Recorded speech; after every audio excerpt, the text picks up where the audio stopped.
সাদ বিন মুয়াজ বলে একজন ভদ্রলোক সাহাবা, ইসলামী অনেক তার অবদান ছিল, নবী করিম সাল্লাল্লাহু আলাইহি ওয়াসাল্লামের প্রিয় বন্ধু ছিল। যখন ইন্তেকাল করলেন খবর পাওয়া মতো নবী করিম সাল্লাল্লাহু আলাইহি ওয়াসাল্লাম হলেন, আর সাহাবাদের বললেন চলো যাই সাদের জানাজার নামাজ পড়তে। সাহাবারা বললেন আমরা নবীর সঙ্গে সাদের জানাজার নামাজ আমরা সেখানে পড়ার জন্য সেখানে অবস্থান করলাম। নবী করিম সাল্লাল্লাহু আলাইহি ওয়াসাল্লাম যখন জানাজার নামাজ যখন শেষ করলেন, ওই যা বুঝি আফিল কাবুরি, যখন তাকে কবরের মধ্যে রাখা হলো, রেখে কি করলেন,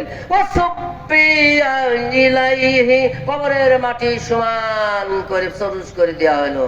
দেয়া নবী করিম কি করলেন, দাঁড়ালেন। তারা কি করলেন, ওয়া সাব্বাহা তাবিলান ওয়া কাব্বারান, দাঁড়িয়ে অনেকক্ষণ ধরে তাসবিহ পাঠ করলেন।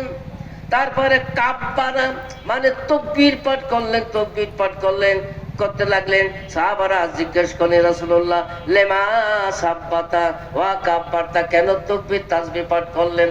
তখন নবী করিম বললেন ওয়ালাকাদ তাজায়া কালে হাযা আবদুস সালেহ কাবরাহু, আমি দেখলাম সাদ বিন মুয়াজের কবর কি হলো, এই মাত্র খাটো হয়ে আসছে, এতে মনে হয় এই মুহূর্তের মধ্যে সাদকে সাপ দিবে।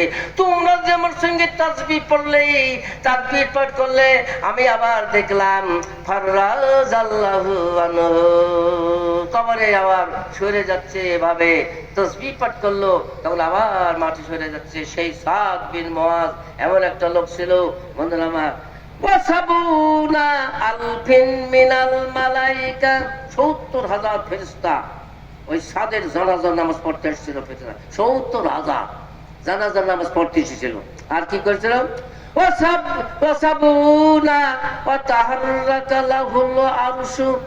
তার মৃত্যুতে জমিন আসমান কাঁপতেছিল তরতর করে।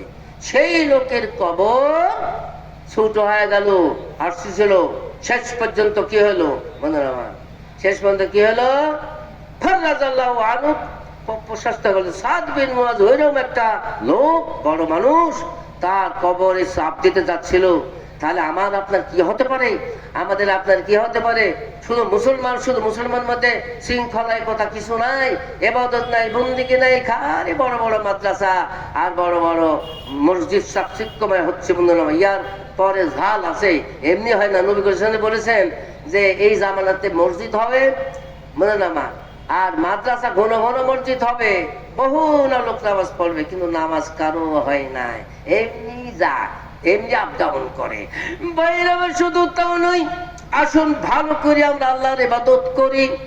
যে আল্লাহ আসমানে থাকেন, আল্লাহ সব ক্ষমতাবান, আল্লাহ সব জায়গায় থাকেন। শুনুন ব্রাদার ইসলাম, এই যে আয়াত পড়লাম, আয়াত পড়ে আল্লাহ পাক বলছেন মুমিনদের ৫টা বৈশিষ্ট্যের কথা, 5টা গুণের কথা বলেছে আল্লাহ পাক।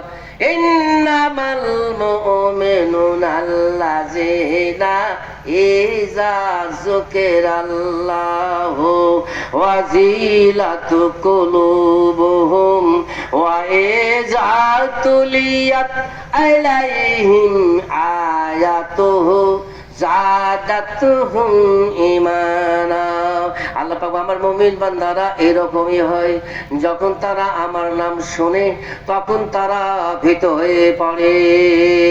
যখন আল্লাহর নাম যখন মুমিনদের ওরা শুনে তখন তারা ভয় করে, তখন তারা ভয় পা।